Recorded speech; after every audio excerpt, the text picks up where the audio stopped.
Welcome to Headline Buster, brought to you by The Point. I'm Li Xin.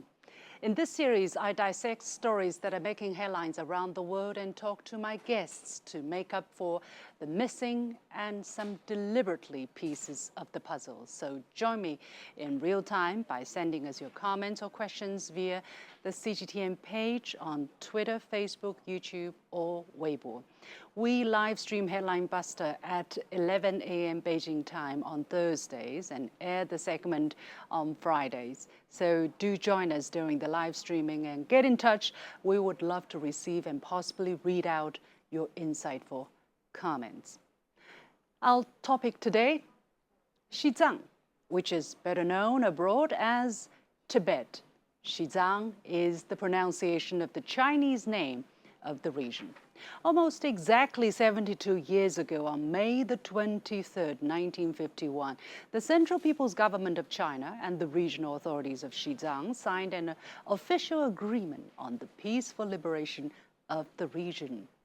Now, the deal, better known as the 17-Article Agreement, would pave the way for democratic reforms to be introduced in 1959. The reforms abolished Xizang's feudal theocratic serfdom and set free around 1 million slaves once and for all. Now, old Xizang was a dark place. British military journalist Edmund Candler, who visited Lhasa in 1904, wrote in his book, The Unveiling of Lhasa, that the people are medieval, not only in their system of government and their religion, their inquisition, their witchcraft, their incarnations, their ordeals by fire and boiling oil, but in every aspect of their daily life. According to legal codes used in Old Xizang, the value of life was measured according to a person's blood and position. The most high-ranking ones were worth their weight in gold, while the most unfortunate ones, a straw rope. With the liberation of Xizang in 1951, that became history. 7 decades later, the lives of Tibetans have been completely transformed. Now, from 1951 to 2022, the GDP of Tibet skyrocketed from renminbi 130 million US dollars to 213 billion. Renminbi we're talking about. That's a jump of over 1,600 times. The average life expectancy more than doubled from 35.5 years to over 72 years. And the overall population rose from some 1 million to 3.6 million. Ethnic Tibetans account for over nearly 90% of the region's total. That is over 3 million. In Old Xizang, there wasn't a single proper school. Illiteracy rate exceeded 95%. Now Xizang offers for all 15 years of publicly funded education from kindergarten to senior high school. Where in the world do you have that? The completion rate for 9-year compulsory education has reached nearly 97%, and the list goes on. As a matter of fact, I just visited the region 3 weeks ago. Although it was only for a few days, I managed to dive deep under the surface. How do the locals live? Are they happy? Can they keep their fine traditions while modernizing?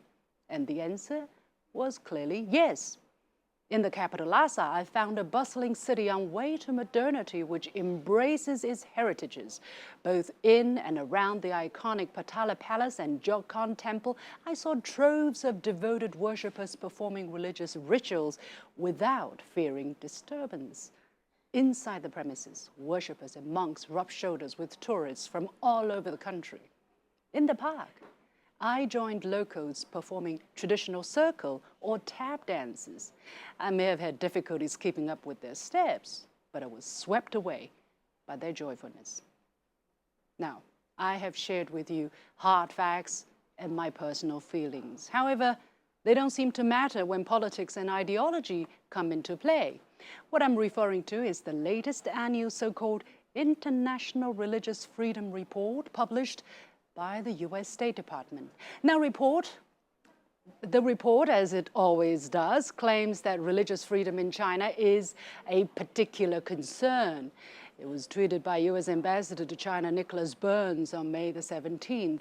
But first of all, I'm curious, does this report include the United States? That's a rhetorical question. If not, does the U.S. not consider itself part of the international community?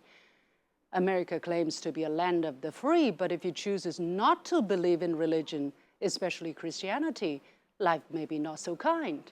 In Arkansas, for instance, the state constitution says no person who denies the being of a god shall hold any office in the civil departments of the state, nor be competent to testify as a witness in any court.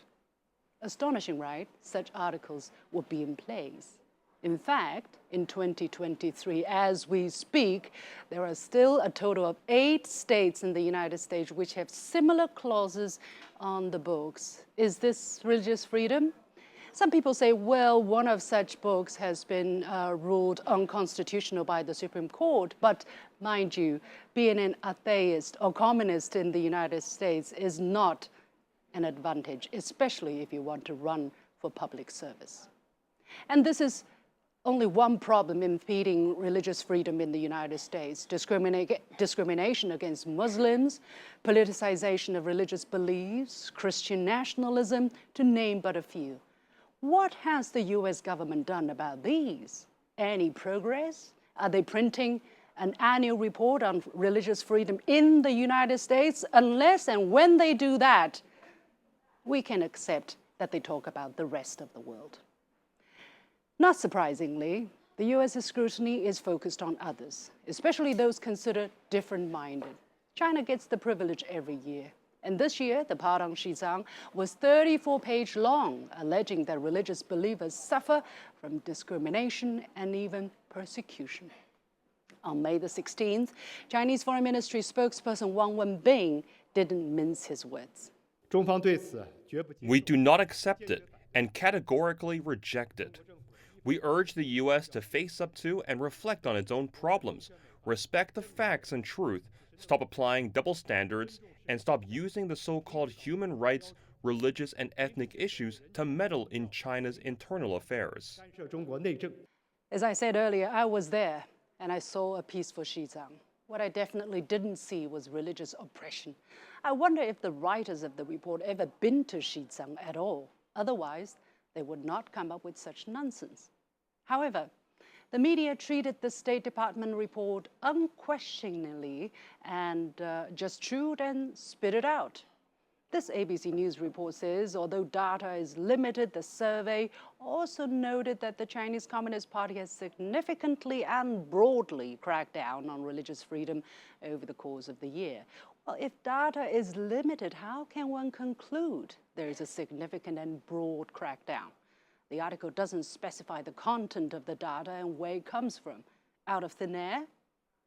This article on RFA accuses the Communist Party of China of religious sinicization. It says Beijing is trying to sinicize all religious activities in line with Communist Party doctrine. Well, it makes that classic mistake, or rather plays the classic trick of snatching Chinese quotes out of contexts and fit preconceived conclusions. Here the sample is Chinese leaders' vow to remain committed to the principle that religions in China must be Chinese in orientation and provide active guidance to religions so that they can adapt to socialist society.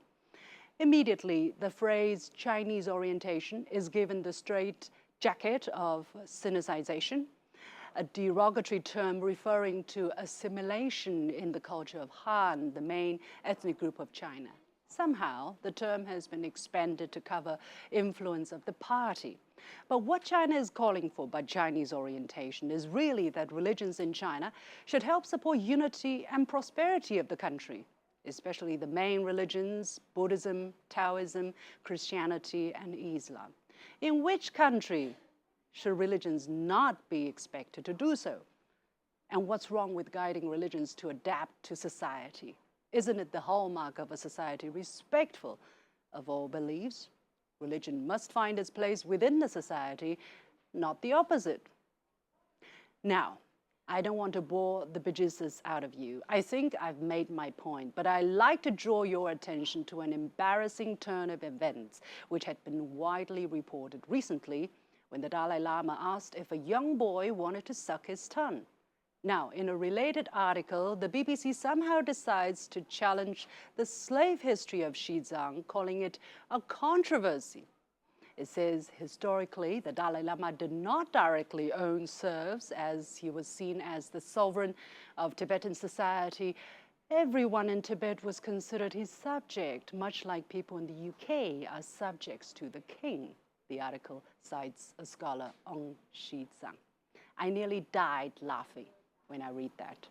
Tibetan slaves were mere subjects, much like in the UK, or subjects to the king. That's rewriting history, if you ask me. When these subjects live in dirt-poor state, pay exorbitant taxes, owe lifeline debts, and are bound to the estate, they are usually called slaves. The article also says some have argued that Xizang was already on the path of reform and did not need China's intervention. It looks like the great improvement of the standard of living in Xizang is nothing but a side note. Easy to achieve, nothing to write home about. When the GDP grows by 1,600 times, that's just nothing.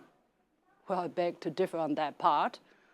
China has invested huge resources, as we can tell, to develop the region, which used to be a battleground for geopolitical influence by great powers in East Asia. Is that just a side kick, a side note? Sorry. That's laughable. Even self-styled so-called impartial journalists cannot be immune from ignorance, let alone bad faith. Anyway, I want to wrap up there, but actually, the list goes on. The kind of media articles I can pick goes on, and which farce would be complete without for the media, for the Western media, to challenge China's sovereignty over Xizang. On May the 7th, the Financial Times published a letter saying that Tibet is right to challenge China's sovereignty claim, that it seems China draws its territorial claim to Xizang purely from history. That's a bit rich. Purely from history? If history doesn't matter, what does? Plus, Xizang is not challenging China's sovereignty claim. Some people outside the region do, often because they have a horse in that race, if you take my meaning, and I'll talk about that with my guests. Finally, this US report on so-called international media freedom sums up a line in the first act of Macbeth with the three witches. Fair is foul and foul is fair, hover through the fog and fill the air. It sets the tone for the remainder of the play by establishing a sense of moral confusion. Evil is depicted as good, while good is rendered evil. Such confusion is at play in Tibet reporting. Based on hearsay and dubious research, the Xizang narrative in the West is willfully and unrepentantly deleting, omitting, and twisting facts. Having seen Xizang with my own eyes, I can only marvel at how masterful some have become at this game. We'll take a short break and we'll be back right after this. Welcome back to Headline Buster, brought to you by The Point with me, Liu Xin. I'm pleased to be joined online by Colin Mackerras, an Australian sinologist, joining us from Beijing. We're also pleased to have Einar Tangen, who is Senior Fellow with Taihe Institute, an independent think tank, and Rafael Henrique Zerbetto, a Brazilian Esperanto expert from the Asia Pacific Center of China International Communications Group. Gentlemen, welcome to Headline Buster. Let me go to Professor Mackerras first. You have been to Tibet and you've written about the subject, but help us understand, how did this whole saga concerning religious freedom or territorial claim of Tibet first started to surface? What was the historical context of this whole narrative in the West? I think after the the 17-point agreement, which was mentioned already in 1951, the Americans tried during the 50s to stir up trouble in Sichuan, the Sichuanese areas of the Tibetan areas, and also in Tibet itself. They made no secret of this fact, and they were even quite proud of it. In 1959, there was a big rebellion, and the Dalai Lama left Lhasa and fled to India, to Dharamsala, where he still lives. I think that what this did was to politicize the whole thing, and it made the Americans, want to see it in a very bad light. They ignored, as you rightly said before, they ignored the fact that serfdom had been overcome, and that the life of the Tibetan people was already much better than it had been before. And they did every effort they could to make bad reports about what was happening in Xizang. Now, in 1987 and 88 and 89, there were more disturbances, which were definitely provoked by the Americans. I mean, there's no question about that. In fact, in 1989, the Americans had got it secured that the Dalai Lama was given the Nobel Peace Prize, which I mean is absolutely ridiculous, if you ask me. I mean, what is the circumstance? You ask me why it's like this. I think it's become very politicized, and the Americans have an axe to grind. The American government, there has an axe to grind in making it look very bad, in making everything look bad, as if the human rights are being abused.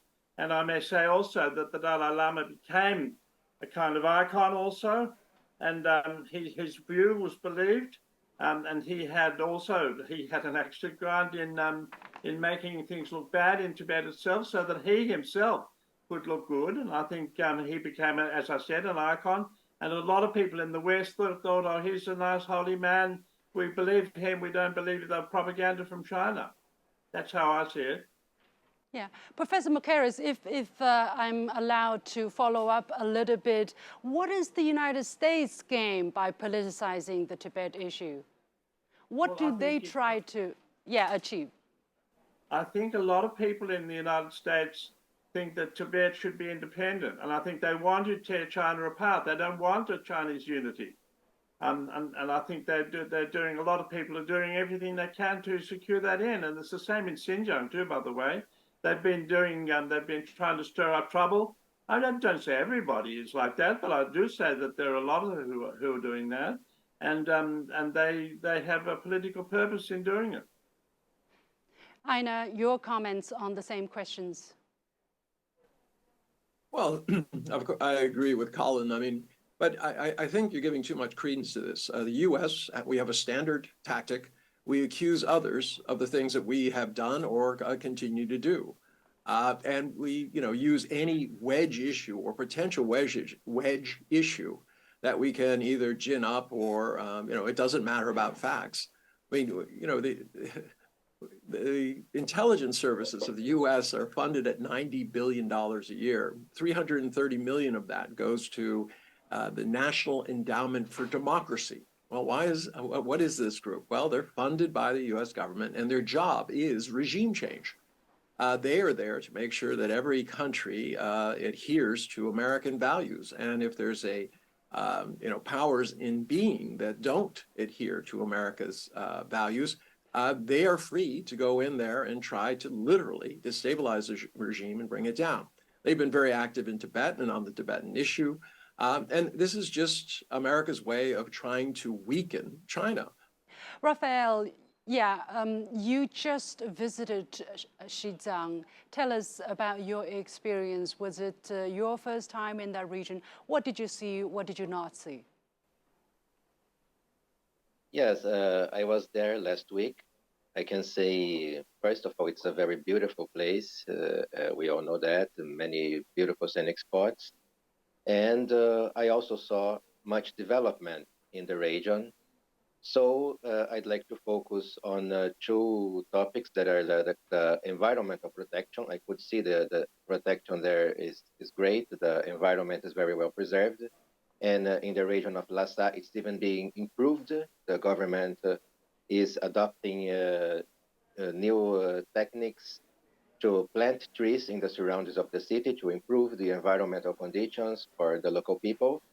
And the other one that I would like to stress is the poverty alleviation work that has been done there in Xizang. So together with the poverty alleviation work, the infrastructure was improved, the tourism industry was very well developed, there were created job opportunities, also opportunities for local people to study, to have a better life. And I could see it really worked, it's really effective. And then the people in Xizang could be lifted up from poverty. This is a very important situation there because, poverty is the biggest problem that we have nowadays in the world, in my opinion. And here in China, we succeeded to do a very good poverty alleviation work. And all Chinese citizens, including those in Xizang, were lifted up from poverty. And of course, I also noticed that people in Xizang, they really have religious freedom. I even visited some holy places there for the Buddhists. And I could see people there around, the believers in Buddhism, they were practicing their religion without any restriction, everything working fine.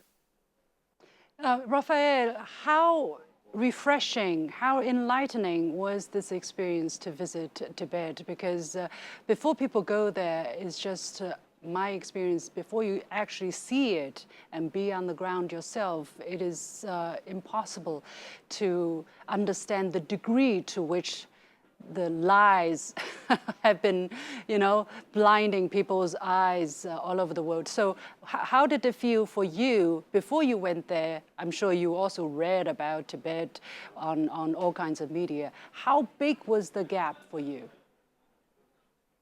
Well, yes, it's a big gap because before coming to China, everything I knew about Xizang was the information provided by Western media. And they say, for example, that here in China, people cannot speak about the Dalai Lama. They say it's forbidden. But here, for example, especially there in Xizang, when we visited the places, they mention it because it's part of the history of Xizang. You cannot neglect that the Dalai Lamas existed and, well, that they had like a position of like a political and religious leader of the region. So we can see that many information about Xizang abroad is not real. When you go there, you can see the truth. And of course, people say about restrictions to religious practices. And I also noticed that people can practice their religion. Professor Mackerras, what is this whole accusation of China not respecting religious freedom of followers of religion about? I mean, what are they trying to beat the drum for by, this against Muslims in Xinjiang and now against Buddhist followers in Tibet? What do you think these people are trying to drill into the mind of the ordinary people in the West? Well, I think it's to say that China is bad, the People's Republic is bad, and that it should be brought down. And that's what they're trying to stop China's rise. And I think it's a propaganda exercise, as I said before. And I mean, as for the whole question of religious freedom, it seems to me that when the Chinese government talks about normal religious activities, it means that it's not going to tolerate religious activities that are going to be used to try and overthrow the government. And there have been quite a few of these in Tibet and in Xinjiang.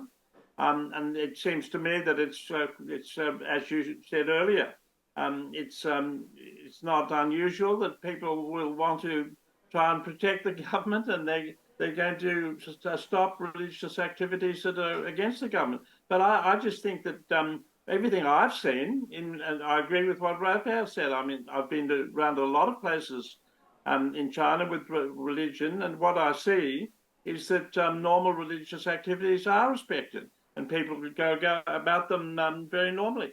Okay. Finally, Einar, you know the United States, you're an American. Tell us a bit about religious freedom in the United States. Is this something to be very proud and, serving as an example for the rest of the world? Well, just let me add something on to my experiences here in China. First off, the government does not discourage any kinds of spirituality. I mean, I know people who are Confucius, they follow Taoism, Buddhism, there are Catholics here and things like that. But you cannot have a church that's unregistered. Now, in the United States, we have the same thing. If you are a church and you want to have an exemption, you cannot get involved in politics. That's not saying that they're not getting involved, but there's supposed to be a separation between church and state. And there have been many, many instances where, this has been broken. I mean, in Waco, Texas, there was a big massacre there because these radicals were, in essence, preaching this idea that they were going to go against the United States government. They were involved in illegal activities. You had the same thing with the Bundys in Oregon, and you've had this long history. I mean, the Pilgrims themselves, most people would consider them a religious cult. They were literally drummed out of England and then Holland, and they went to America because no one else wanted them. There, they imposed their own very strict standards. They used to hang people who were, as they said, free thinkers or non-believers. And that happened for quite a few years into the actual birth of the new nation. So those laws were on the books. And then, what happened to the American Indians? They were suppressed brutally, just as in South America. The churches, Protestant and Catholic alike, said you either believe as we do, or we will, in essence, kill you or let God sort you out, as they say. There were all sorts of conflicts with the Mormons. They wanted to have more than one wife. That was their religious belief. They were persecuted. They were forced to give up the more than one wife idea. It was a law. So in the United States, as I said, the things that we have done, we accuse others of doing. Well, that's very rich. I hope we are not being forced to copy that kind of freedom anytime soon in our country's history. I have to leave it there. Many thanks to my guest, Colin Mackerras, an Australian sinologist joining us from Beijing, Einar Tangen, Senior Fellow with the Taihe Institute, and Rafael Henrique Zerbetto, Brazilian Esperanto expert of the Asia-Pacific Center of China International Communications Group. With that, we come to the end of this edition of the Headline Buster, brought to you by The Point with me, Liu Xin. As always, you can follow me on Facebook and Twitter using the handle Liu Xin in Beijing. Thanks for watching. You've got the point.